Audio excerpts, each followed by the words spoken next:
Hey, everybody, and welcome to episode 142 of the Overlap Podcast.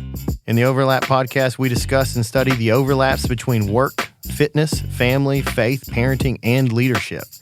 Becoming better in one aspect of your life helps you become better in all aspects of life. That's the overlap we're talking about all the time.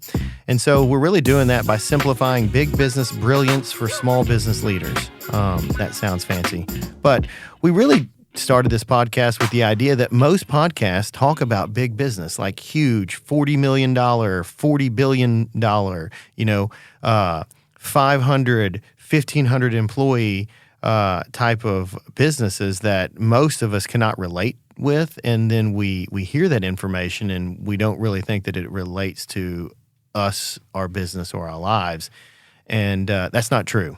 So what we try to do is take that stuff and our thoughts on it and boil it down to something more palatable to the rest of us in the regular world. I mean, I really wish I was qualified to talk about $40 billion, but I'm probably not. I really am not. And what we're really doing is, through the lessons of business, we're passionate about helping entrepreneurs make a difference in their lives, in their communities, in their families. And so hopefully you guys connect with that. And if you do, please like, subscribe, share the podcast, and help us get this message out to the rest of the regular world, who I feel is underserved all the time. How you been, Keith? I've been good. You've been busy. Busier than I've ever known you to be, by the way. Are you holding up? Are you okay? I'm okay. I'm doing really good. Okay. You know, our podcast a couple weeks ago was on detach. I detached a little last week. Okay. So it was nice. That's good, yeah. Told my wife to get in the car on a Wednesday, and I said, we're just going to Chattanooga. Okay. And we did. It was kind of nice. It looked like a great time. It was a Buc-ee's tour. It was a Buc-ee's tour, yeah. I saw a couple. And a boutique hotel. Oh, yeah. And I'll never stay in a regular hotel again. The boutique's the way to go. So tell me and tell the listeners what a boutique hotel is. So this little hotel, it was owned by Marriott also, but it had only 30 rooms. Okay. Right downtown Chattanooga. Mm-hmm. It's called the very nice city, by the way. Yeah. If you want a fun weekend, and you live in the Southeast, yeah, head to Chattanooga and just hang out for a weekend. Okay. It's a really good, they have an arts district, this walking bridge, some good eats, and like if you're a museum type, they got a really cool museum. But the Dwell Hotel, it was Leslie Jordan. You know who Leslie Jordan is? The name is very familiar. He's a comedian. He died last year or something. Okay, but funny. Okay. Real funny guy. It was his favorite hotel in Chattanooga. So there's pictures of him there. But the Dwell Hotel, the staff was amazing. So shout out to the staff at the Dwell Hotel. It was really cool. But a boutique hotel, it only had like 30 rooms. And it's boutique because it's small. Yeah, it's small. But it's like decorated super nice. And decorated super nice. And this was retro and funky. It's really cool. Yeah. And the service is really... Service is amazing. I mean, like the guy met us out of the car. We parked across the street. All that. The hospitality was amazing.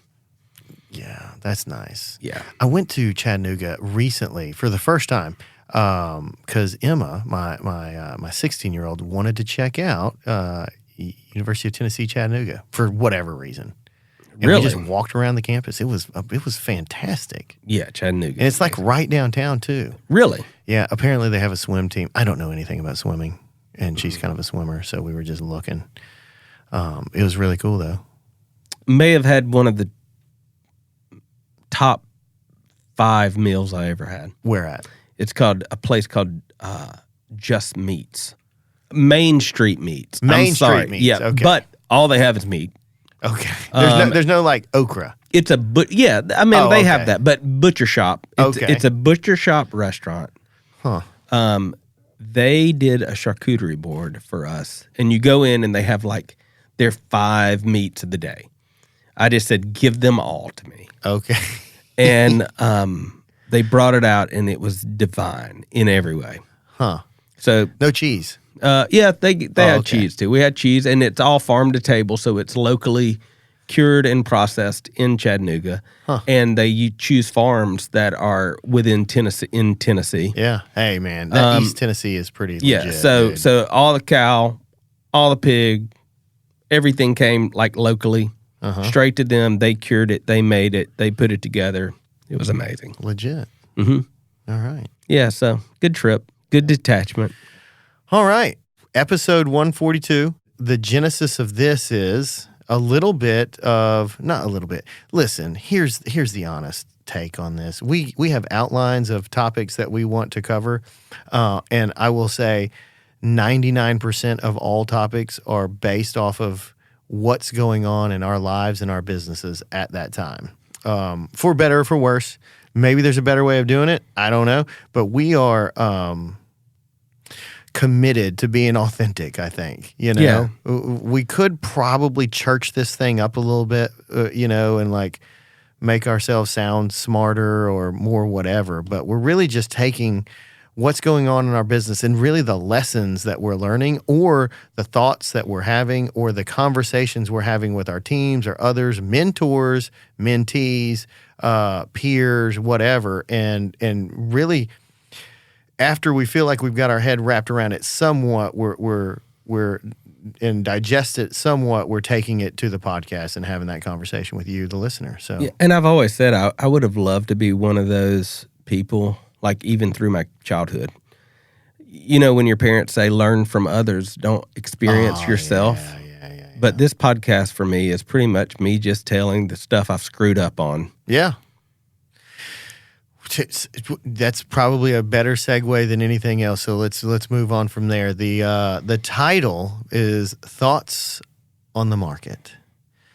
Here we are, roughly at the time of recording this podcast. We're about halfway through the year. Not about. We're pretty much at halfway. If your fiscal year matches up with the calendar year.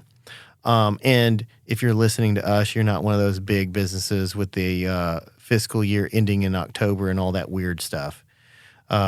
Which, by the way, I think even if you're big, that's stupid. Yeah, it seems stupid to me. I don't know. It probably has some sort of, maybe they end in September. I just thought about that. And it may be that the same reason I don't understand $40 billion. Maybe I'm sure there's some sort of big benefit to all of that I'm unaware of, that maybe Johnny Barranco could tell us about later. Johnny, you can text me.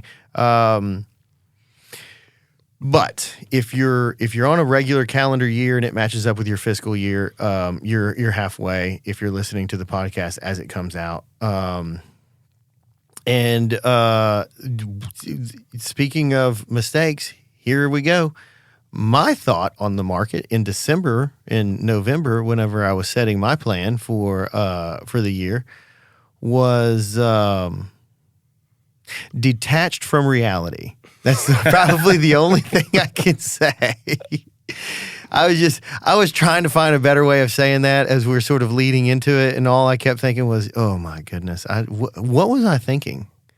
Here's what I wasn't thinking about. So, to add a little context, listener, I spend the fourth quarter, which starts in October, really trying to hammer out a plan for the next year, and for me, it starts with what are we going to sell, and then that leads to how are we going to produce those sales, and then what manpower is that going to be required, what resources other than manpower, all of the stuff, right? And so sales, I was a little bit detached from reality. I have said this a lot. We said it, Keith and I were talking before this, is just, past success. And if you're not driving, you might want to write this down, but past success is never an indication of future success. I've heard that over and over. And I probably need to hear that a little bit more. And a mentor of mine, and I was telling Keith this too, I'm trying to pull this up, got a great quote that I heard in February that I didn't take heed. Speaking of that, you look very technological right now. Do You've I? got screens everywhere. I do. I got multiple screens, multiple devices out. You Yeah. either look very technological or lost. Either one. I don't know. I'm probably a little bit of both. I'm not very techie, but and yeah, might be a little bit lost. Okay, so Keith Cunningham, you've heard me talk about him in this podcast. Freaking great guy in Austin. Built up about a $300 million business, lost it all in the early 90s, and then spent the next, I don't know, 3 decades, whatever, 2 decades, sorry, building it all back, doubling, and then selling it and having a really nice exit, and just got into coaching full time. And I think he's an adjunct professor, all kinds of, man, the guy's a great guy. And I was with him in February, and this was his quote, and I wrote it down, and I still didn't check myself. Sid, this is going to be a wonky year. The stock market will be volatile. It's an election year.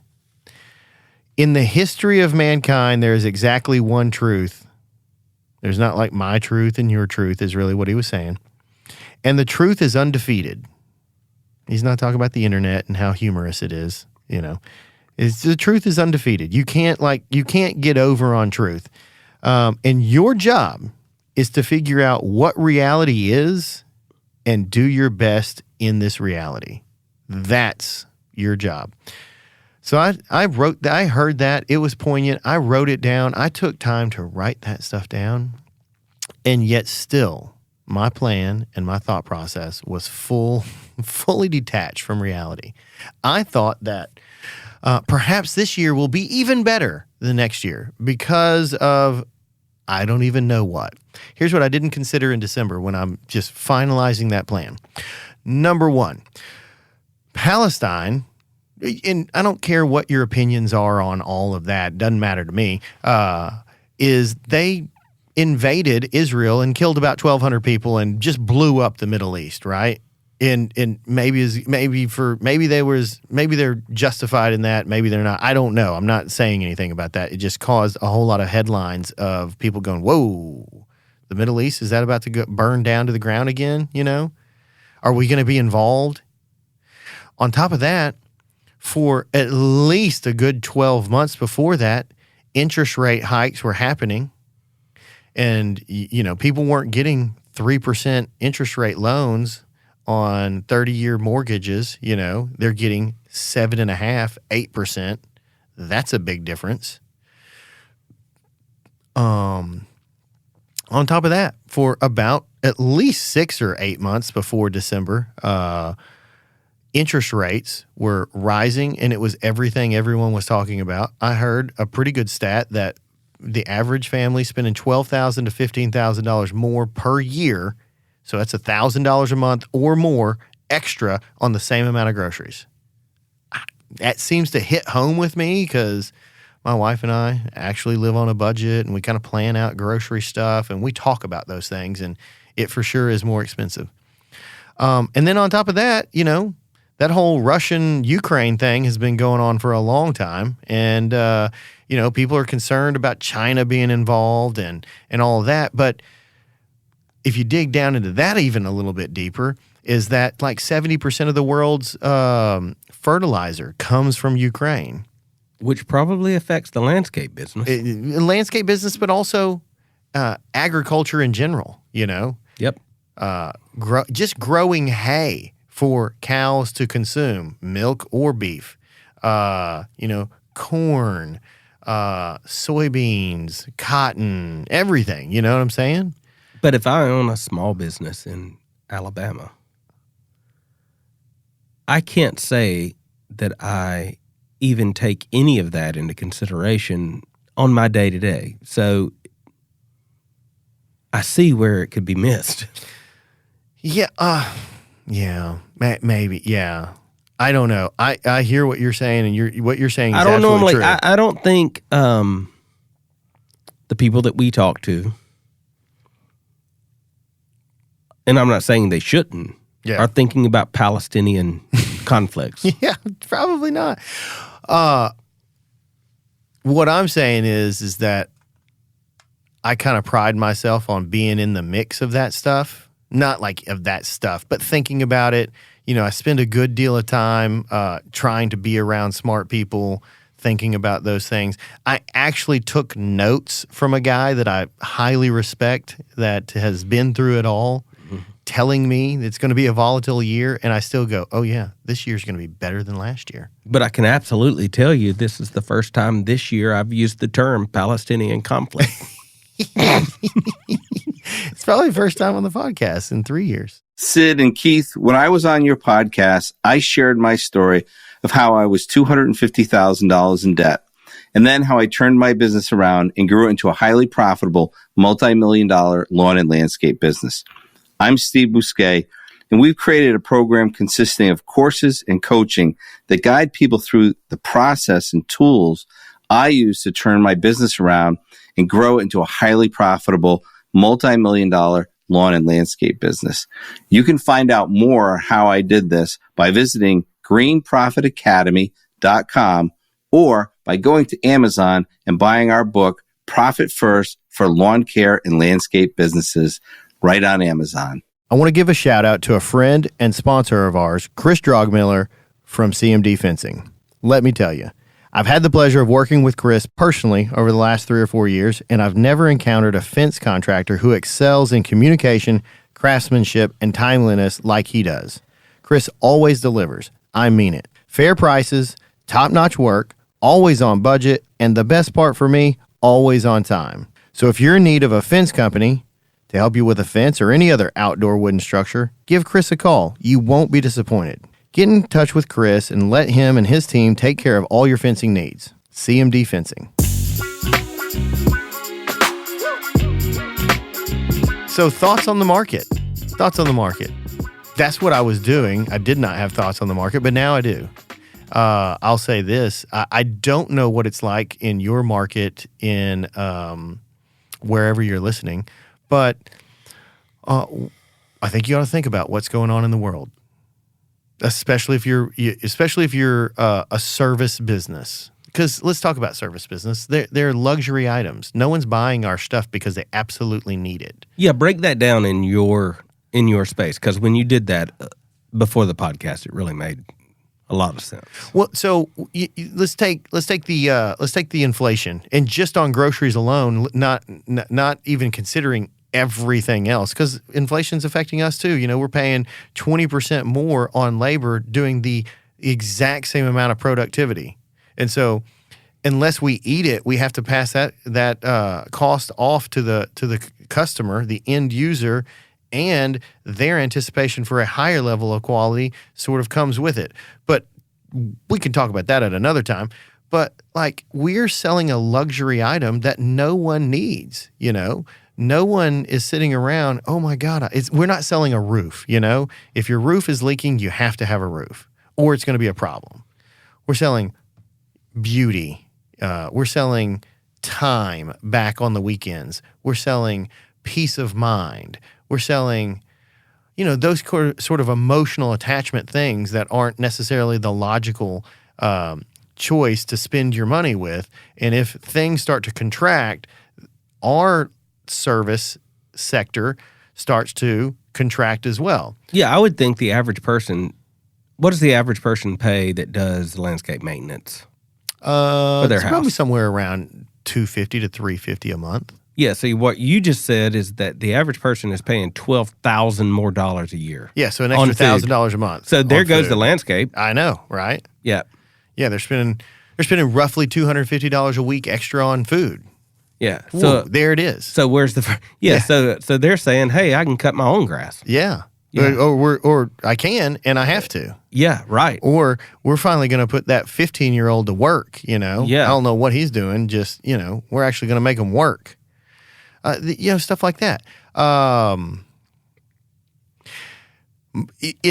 So there's my situation, but for you, the listener, think about what's going on in the world, but what are you seeing in your data?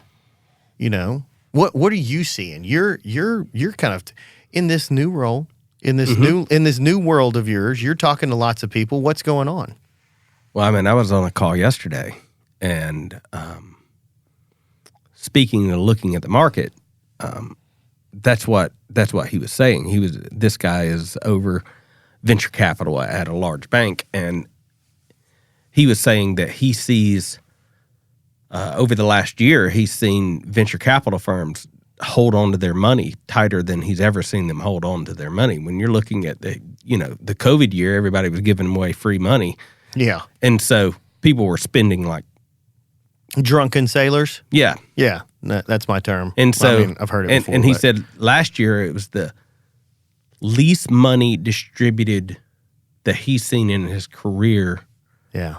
Or at least in the last decade. And those people are pumping a lot of money into the economy. And that's where the churn happens, Right. And listen, we can talk about Ronald Reagan and trickle-down economics wasn't really good for whatever, right? I don't know. And that's not what I'm saying. I'm not getting an economics discussion. Well, maybe I am. But either way, like that money that flows from the top sort of flows down to us in a service sector. Yeah. People making money and adding value to others and then generating income and then want to spend it with us so things look beautiful and save time and peace of mind and all that stuff. That's what we're doing. And it's just contracted. So, listener, what's going on in the world? What are you seeing in your data? Listener, could you have picked this up in your data from previously? Yeah. I did. That's the crazy thing. So what are you seeing in your data? Okay, listener, here's what I saw in my data. And I was looking in August, September, October, November, December of 2023. And especially in August, September, October, November sort of picked back up in December a little bit. And so that may have been where I got a little bit of a bump in confidence, or a whole lot of bump, was our leads were down like 20%, 25%. And so we track every lead that comes in for the week, and we've got a little scorecard. If you've been a listener, we track all that stuff in 90, and per EOS, and those are a really good lead measure for us. And they were down, and I think it was because of economic concerns. We did get a little bit of a bump where it was, okay, leads came back to normal in November and December, but I think that was just an anomaly and a little bit of timing maybe, I don't know. I'm not really sure. Isn't it amazing how a little bit of momentum can make you change your philosophy on the last 5 months? Oh my God, yeah. Well, and that may be, but the beautiful thing about entrepreneurs are we tend to be optimistic. Not tend. We are always overly optimistic. No one goes and puts. So here's what an entrepreneur is. They're a capitalist. And what do capitalists do? They put capital money at risk for the hope of a return. We're gambling. That's what we're doing. Let's just call it what it is. We're gambling. We're spending nights, weekends, all day building something to hopefully build greater enterprise value. Whatever. We can get into that later too. But we're putting money at risk. We could make a lot more. We could make steady and maybe better money, especially the first 5 years, just going to work for someone else. But entrepreneurs go, no, I've got a better idea.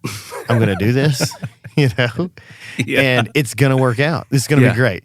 You almost can break into my Donald Trump impersonation. It's going to be the biggest thing. It's going to be beautiful. It's going to be the huge. best. It's going to be huge. You're going to love it. Lots of people are saying it. Everyone's saying it. It's going to be fantastic. We're all going to make a lot of money here. And we tend to be sometimes emotional. Not tend. We all. But you know what's not emotional? Freaking numbers. Data. Facts. Facts don't care about your feelings. Here's what it is leads were going down. The world is a bit messy. There's an election year, so everything in the news is going to be like, this is the last election in the democracy, and everything depends on this both ways. And on top of that, interest rates and inflation are a real thing. I can't change business physics. If people are paying more for the stuff that they need, they're going to have less for the things that they want. And I'm selling things that people just want, not that they need. And I should have seen that. And the data was telling me it too. My mentor was telling me it too. And I wasn't listening. Because here's what entrepreneurs usually have. They have goals, right? And you got to have goals. You got to write them down. We talk about it all the time. But is that goal married up with reality? Are they aspirational goals, like this would be nice, or are they real goals that are actually achievable with a solid plan to get there? Now, I had action plans. I had all kinds of things to sort of get us there. But what I didn't really factor in is, are all of those leads going to come in to produce the sales that you're foreseeing? Even if you do provide this sales training and hire these people to run those leads and blah, blah, blah, and assume they're going to close at this percentage rate, and your average job size is going to stay at this because that's what it's been the last 2 years. Never mind that those numbers are fluffed up due to, well, frankly, just fake money that the government gave everyone. You know? Yeah. You say it out loud and it's just silly. Just silly. So I've been in an exercise of trying to come back into alignment with what reality is. What is reality? What can we sell? What is our capacity? What is the market giving us? What is our average job size now that we've got 6 months of new data in 2024? What is our closing ratio on that? Where are we getting our leads now? You know, because that changes all the time too. Mm-hmm. You know, I would say, you know, people were talking, not in my world, but in other worlds, other markets and services, people were talking about TikTok all the time. You hear anyone talking about TikTok anymore? I don't think so. I think Instagram Reels have taken that place over. If I'm buying stock in tech, it ain't TikTok anymore. That's for sure. Well, and it could be because of China. Could be. Either way. Yeah. Either way. It ain't TikTok anymore, but this time last year it probably was. You know what I'm saying? Yep. Things just change. What's going on in the market? Are you picking your head up enough? Are you looking at enough data, and are you trying your best to figure out what reality is really the message today. Sid, you say numbers are the language of business. We probably should take care of business. Listen up. Hey guys, I want to tell you about my friend Wes Cody. He's the president of C2 Wealth Strategies, a financial advisory firm dedicated to providing personalized solutions for your financial needs. Wes and his team of professionals are passionate about helping clients create wealth and achieve financial freedom. At C2 Wealth Strategies, they believe in taking a holistic approach to financial planning and are committed to building long-lasting relationships with their clients, ensuring their financial well-being every step of the way. Don't leave your financial future to chance. Contact Wes and C2 Wealth today at c2wealth.com to schedule a consultation. Let Wes and his team help you build your financial future. I want to take a moment to talk about someone who's been instrumental in my personal and business success. That's Johnny Barranco and his team at Barranco & Associates. For over 7 years, Johnny has been my go-to accountant and financial consultant. I can tell you that he's more than just a tax preparer. Johnny takes a holistic approach to all my financial dealings, aligning them with my long-term plans and personal lifestyle. I've recommended Johnny to several friends throughout different business groups around the country, and the feedback has been nothing short of exceptional. His expertise and service are top-notch. So if you're looking for someone who not only prepares your taxes, but also helps you strategize for the future, Johnny and his team at Barranco & Associates are the ones to call. Trust me, you won't regret it. So contact Johnny Barranco today and take the first steps towards financial peace. You're not going to regret this.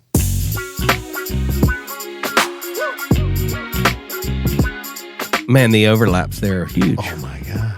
What's the reality in your family? I think my relationship with my wife is fantastic. We're fine. We're fine. What you think?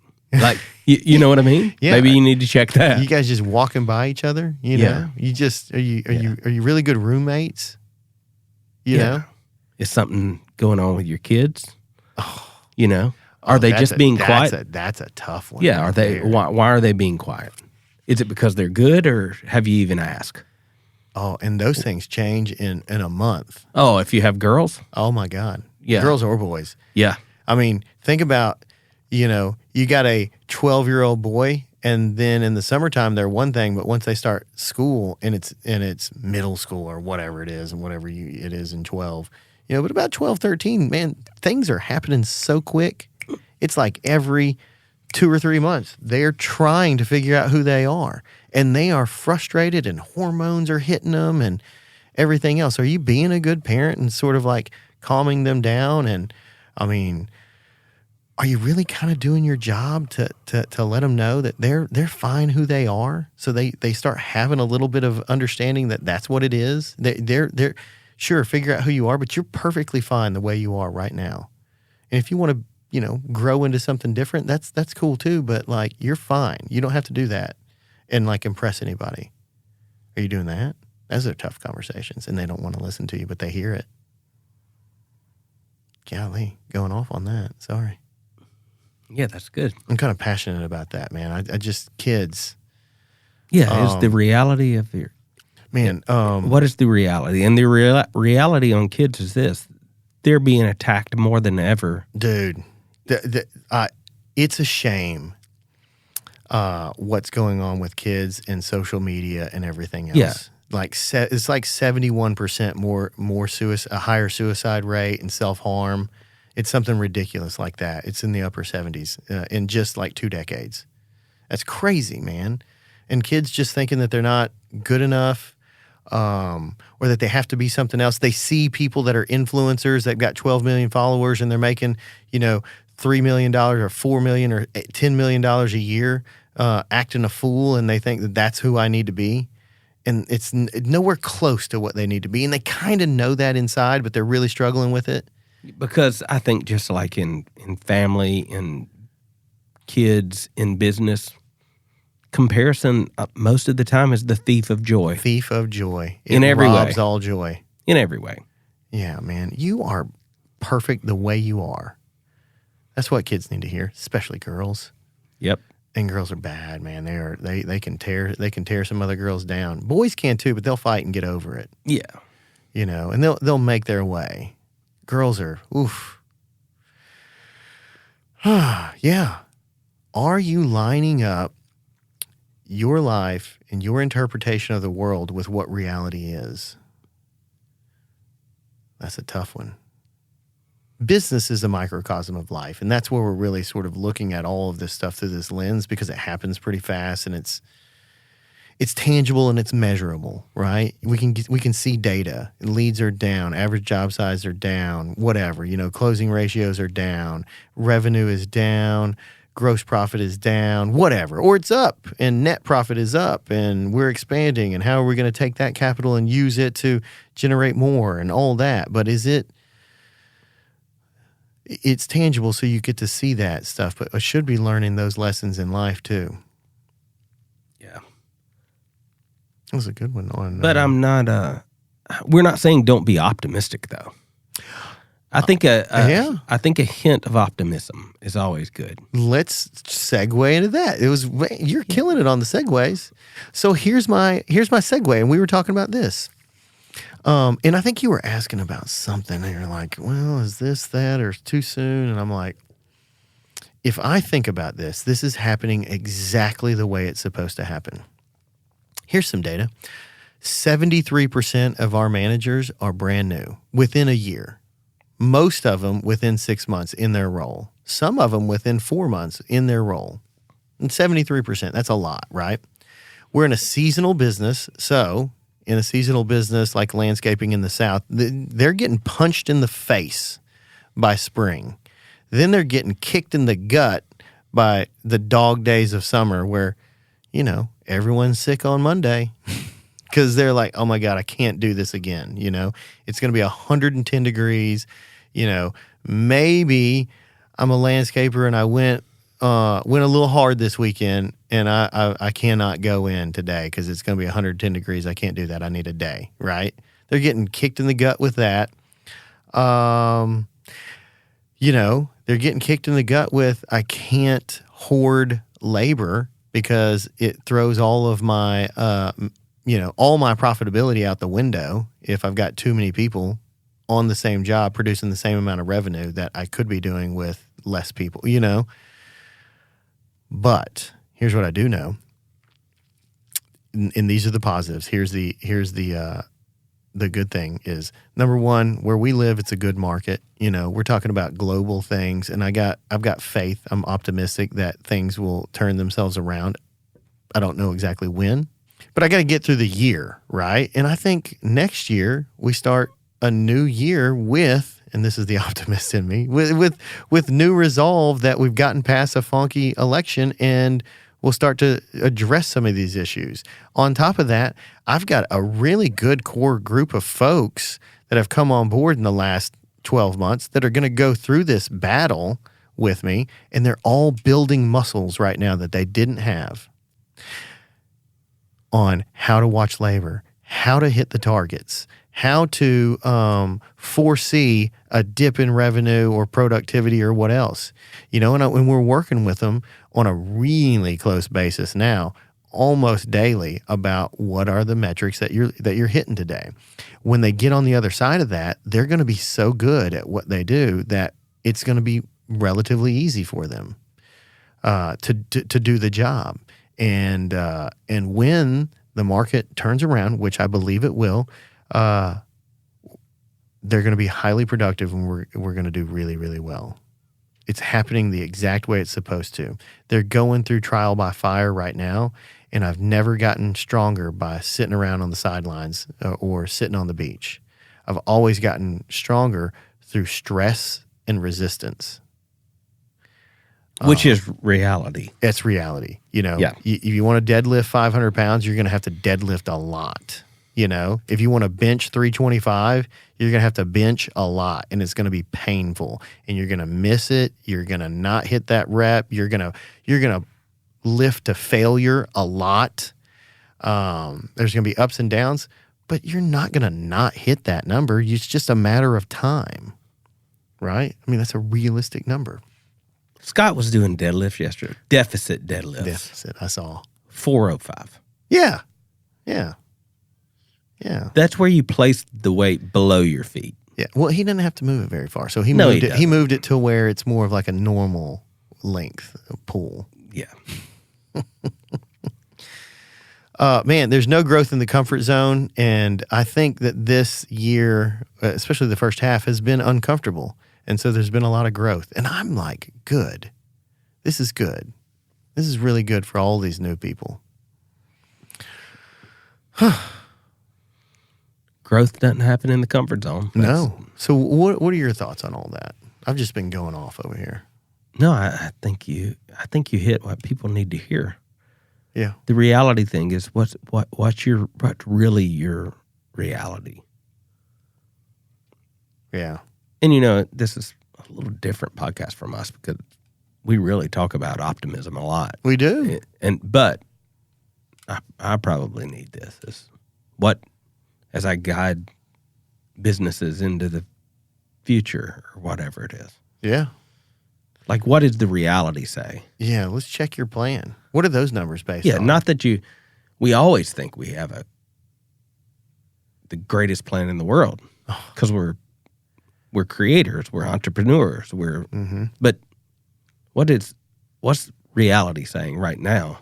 Do you need to start that business? Do you not need to? Do you need to add that new service? Do you need to revamp the services you have? Well, I like, you have written in the notes, are your job sizes down? Yeah. Are your job sizes up? What do you need to look at? What's the data saying? What's the data? Data don't lie. Yeah, and like Keith said, in this world there's one undefeated fact, and that's that there is one truth, and it's our job to figure out what the truth is, what reality is. That's our job. If we're going to lead people, organizations, families, relationships, those things, what is reality? I cannot leave this one alone, and I've just got to say it. The truth will set you free. Oh, my God. I saw you smiling over there. I was like, what are you about to say? Oh, man. The truth will set you free. Yeah, probably. Yeah. It will certainly keep you from being foolish, you know? I think that's what, and I'm good with optimism. Obviously, I have a tendency to be overly optimistic. Here's one thing, though. I've got a tendency to be overly optimistic about people, and it's burned me enough times that I've empowered those people close enough to me, and I remember it too. Like it's burned me enough that I'm going, ooh, hey, I need you to handle these people thing, people issue. Hey, I got a people issue over here. Will you sanity check this? Because I'm usually overly optimistic about, I think I can change people, you know? Sid, you say numbers are the language of business. We probably should take care of business. Listen up. I want to tell you about one of our newest sponsors, Red Branch Outdoor Living. They create environments to bring people together by providing a turnkey solution for outdoor living with remarkable customer experience. They specialize in outdoor kitchens, pavilions, patios, pools, spas, and fire features. And they do it with integrity, innovation, and being remarkable. They did my outdoor space, and it turned out amazing. Check them out at redbranchconstruction.com. Look, not all of you have to deal with workman's comp, but those of you that do know that it's time-consuming and it's a headache. Insurance in general feels like something that happens to you rather than for you. But partnering with someone that really knows their stuff, like Chris May, with LTN Insurance, you've heard him before on the podcast, offers you the opportunity to regain control of your insurance. By collaborating with Chris, you have the chance to craft a personalized plan that ensures you receive optimal coverage at the best price. At LTN Insurance, their foremost core value is centered on education rather than sales. Their core value actually says, we don't sell, we educate, because they truly believe in empowering you, the customer, with the knowledge to make informed decisions about your insurance. That's whether you do business with them or not. They want you to be informed. So you can trust Chris and look him up, give him a call, or go to the website ltninsurance.com.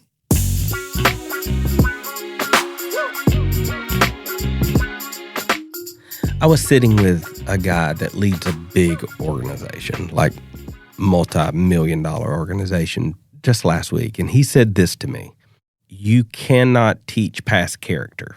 Yeah.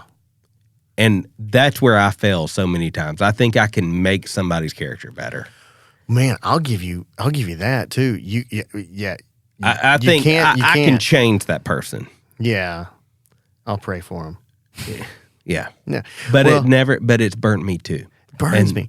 Well, I've been burned by people who have great character but never grow into the character they possess. The position. Yeah, that's true. They never grow into the position. I think because they have such good character that it's a no-brainer. They'll just be able to execute the roles and responsibility in which that position requires, and they're just not able to do it. Doesn't make them a bad person because obviously they have character. It just makes them a bad fit for the position. But I don't want to believe that. I just think that I can coach them up enough, and since they have character, it'll just all work out. And it doesn't, and it costs me a bunch of money, and it costs me a bunch of time. Customers are getting upset, and everything else. Well, maybe you can't coach past lazy. I don't even think they're lazy. They just can't. They just can't connect like this, like why this thing is important, and they're worried about these things over there, which probably makes them a better fit for a different position. You know? Yeah, we talk about that all the time. Yeah. I mean, who are we holding back? Because a lot of times as leaders, maybe we're holding them back. We're holding them back. I know you need a job, and I'll help you find another job. It just isn't a good fit for you. That's where the whole no 2 weeks comes from. You know? Because it's burned me so bad. But now I've been burned again on this plan. I'm going to empower everyone around me to go, you need to sanity check this plan. Yeah. What's the data telling you? Yeah. Maybe I am interpreting it with really rose-colored glasses because that's what I did. Yeah. It's causing a little heartburn, but I'm okay. Causing a little heartburn. So thoughts on the market? We think that you should be considering that, especially since it's halfway through. And here's what I've done is I have scrapped the plan that we had in December, and we have recreated over the last couple of weeks a revised plan that I hope is in alignment with reality. What are we really able to produce? And in that, with that in mind, what can we afford? What sort of overhead do we have to reduce because we're no longer producing X? Now we're producing, L, way less. So you just have to do that. I can't change business physics. You bring in X amount of dollars, you can only spend this, or you're going to run a loss, and go out of business. They go out of cash. They go out of cash. Because numbers are the language of business. They are the language. They are the language, and you just can't not speak the language. All right, we've probably beat this one to death. Hey, thank you for listening. Please check yourself on your plan for the year. Take what the market is giving you and telling you and what everyone else is saying, and interpret that into your business, into your life, and what you might need to do. And maybe you need to consider what's going on in Palestine. Maybe you do. Maybe you do. I don't know. Hey, thanks for listening. Please, please, please share these podcasts with others, and maybe we can be helpful to other folks. And please, please, please support our sponsors. They are the ones that make this thing possible. They're the ones that allow us to record in this great space. Coastal Alabama Community College and the Fairhope campus. Thank you for the space as well. And thanks to all of our sponsors and listeners. Please help them out by using their services. We actually believe in all of them. Yeah, we use every one of them. We use every one of them. So thanks so much. Peace.